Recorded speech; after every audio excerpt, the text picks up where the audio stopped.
The Odyssey. Fully extended complete story. The Odyssey begins at a time when the great war against Troy has been over for 10 years. Yet Odysseus, the king of Ithaca and one of the most intelligent Greek heroes, has not returned home. While other warriors have long since reunited with their families, Odysseus remains far from home, held on the distant island of Ogygia. The island's ruler, the goddess Calypso, has fallen in love with him and keeps him there, offering him comfort, protection, and even the promise of immortality if he chooses to remain with her forever. Although Odysseus is treated well, his heart remains focused on returning to Ithaca, where his wife Penelope and his son Telemachus await his return. His longing for home is constant, and he spends each day looking toward the sea, hoping for an escape. He is physically alive but emotionally imprisoned, unable to leave by Calypso's command and unable to forget the family he fears he may never see again. In Ithaca, the absence of Odysseus has allowed the kingdom to fall into disorder. More than 100 suitors have gathered inside his palace, feasting on his livestock, drinking his wine, wasting his wealth, and disrupting the household. They pressure Penelope to choose one of them as a new husband, believing Odysseus to be dead. Penelope cleverly avoids a decision by weaving a burial shroud for Odysseus's father, Laertes, claiming she will choose a husband when the shroud is complete. Each night, however, she secretly unravels the weaving to delay her choice. Her son, Telemachus, now a young man, tries to maintain order, but he lacks authority against the suitors and feels helpless. He suspects his father may still live but has no proof and no support. His uncertainty grows with each passing day. Athena, goddess of wisdom, sees the trouble facing the household and decides to intervene. With Zeus's approval, she travels to Ithaca disguised as a man named Mentes. She visits Telemachus, encouraging him to stand up for his home and search for information about his father. She tells him that Odysseus is alive and that he must show strength if he wishes to protect his family. Inspired for the first time, Telemachus calls a public assembly of the island's elders.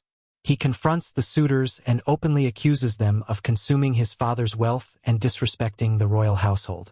The suitors respond boldly, blaming Penelope for delaying her choice.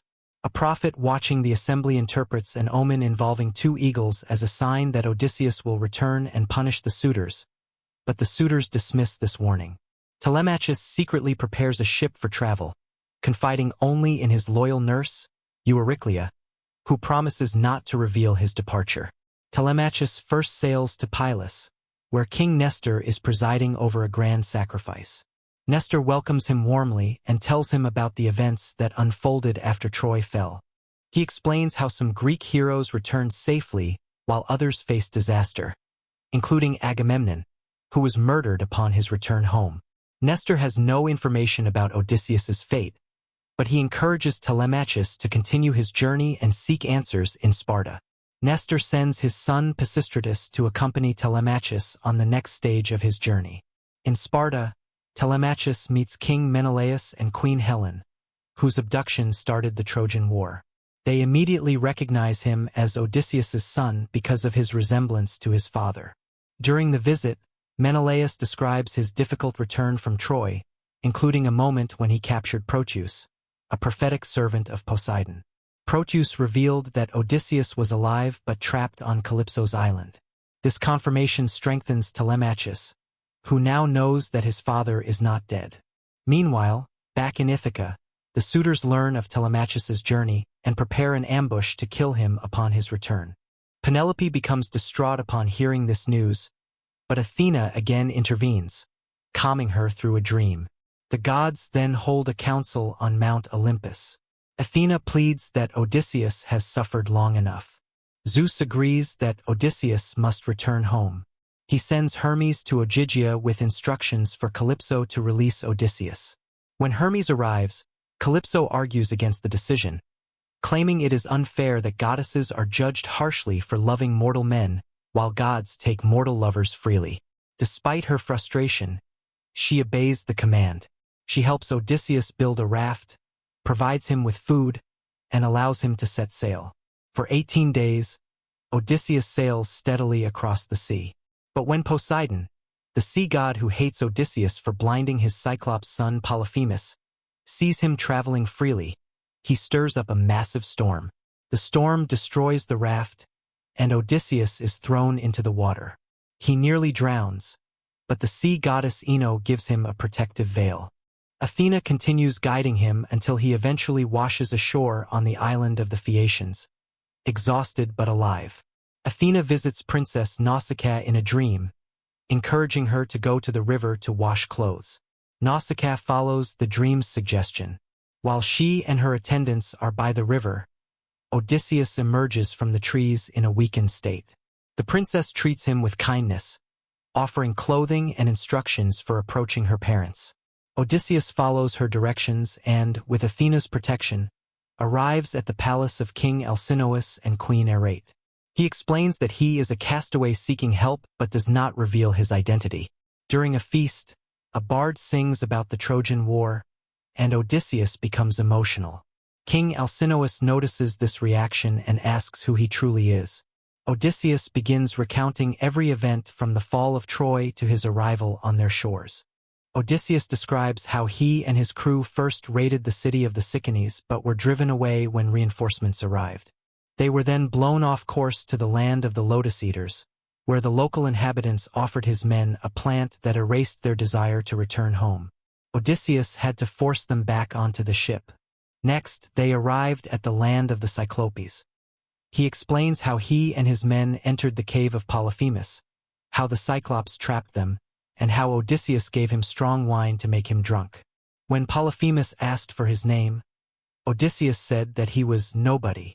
After Polyphemus fell asleep, they blinded him with a heated stake.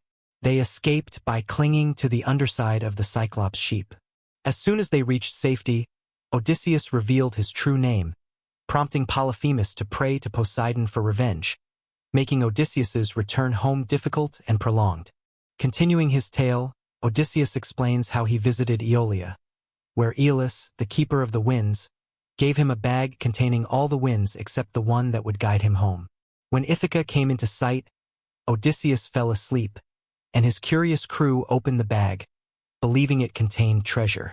The released winds blew the ship back to Aeolia, where Aeolus refused to assist them further. Next, they reached the land of the Laestrygonians, a tribe of giants who attacked them and destroyed every ship except Odysseus's own. Only a small number of his men survived. They then reached the island of Aea, home of the enchantress Circe. Some of Odysseus's men were transformed into pigs after eating her enchanted food. Hermes appeared to Odysseus in disguise, giving him the herb moly to protect him from Circe's spells. Odysseus confronted her, forced her to reverse the transformation, and eventually gained her trust. The crew stayed on her island for a year, resting and recovering. When they wished to continue their journey, Circe instructed Odysseus to visit the land of the dead and speak to Tiresias. Before leaving, one of the men, Elpenor, died after falling from a roof. Odysseus sailed to the edge of the world, made the required sacrifices, and summoned Tiresias. The prophet warned him not to harm the cattle of Helios if he wished to return home safely. Odysseus also encountered the shade of his mother and many spirits of fallen heroes. After leaving the underworld, he returned to Aea to bury Elpenor. Circe then provided detailed instructions for the next dangers. Odysseus sailed near the Sirens, whose singing lured sailors to destruction. He had his men block their ears with wax while he himself listened while tied to the mast. Afterward, they navigated the strait guarded by Scylla, a six-headed monster, and Charybdis, a deadly whirlpool. Scylla seized 6 of his men as they passed. Finally, they reached Thrinacia, the island of Helios's sacred cattle. Odysseus warned the crew not to touch the animals, but after a month of strong winds and rapidly decreasing supplies, they disobeyed him and killed several cows. Helios demanded retribution from Zeus, who agreed. When they set sail, Zeus struck their ship with a lightning bolt, destroying it and killing all the men except Odysseus. He clung to debris, drifted back toward Charybdis, barely escaped, and eventually reached Calypso's island, ending his long tale to the Phaeacians. After hearing his story, King Alcinous provided Odysseus with a ship and valuable gifts. The Phaeacian sailors transported him to Ithaca while he slept. Poseidon punished the Phaeacians by turning their returning ship into stone. Meanwhile, Athena disguised Ithaca in mist to protect Odysseus. When he awoke, Odysseus did not recognize his homeland until Athena appeared and revealed the truth. She disguised him as an old beggar to conceal him from the suitors who had overtaken his palace. Odysseus went to the hut of Eumaeus, the loyal swineherd. Eumaeus did not recognize him but offered shelter and food. Telemachus soon returned from his journey and reunited with his father after Athena restored Odysseus's true appearance.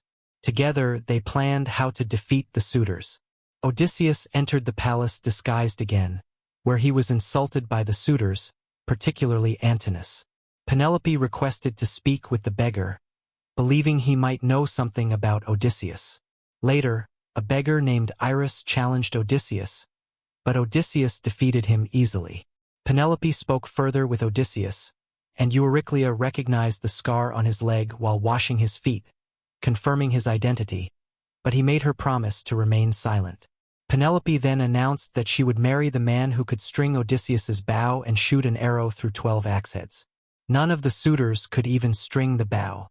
Odysseus, still disguised, asked to try. He strung the bow effortlessly and completed the challenge. Then he revealed himself and began his attack. Antinous was killed first. Eurymachus and the others tried to fight or flee, but Odysseus, Telemachus, and 2 loyal servants defeated them. The disloyal servants were executed, and the hall was purified. Penelope was still doubtful until Odysseus described the construction of their immovable bed, which only he could know. She accepted him at last. Odysseus then visited his father Laertes, proving his identity with the same scar and memories from his youth. Meanwhile, the families of the dead suitors gathered an armed group for revenge. Laertes, strengthened by Athena, killed their leader, and a brief battle followed. Athena intervened and commanded peace, which Zeus affirmed. The fighting stopped, and harmony was restored. Odysseus resumed his rightful place as king of Ithaca, ending the long and difficult journey that had kept him away from home for 20 years.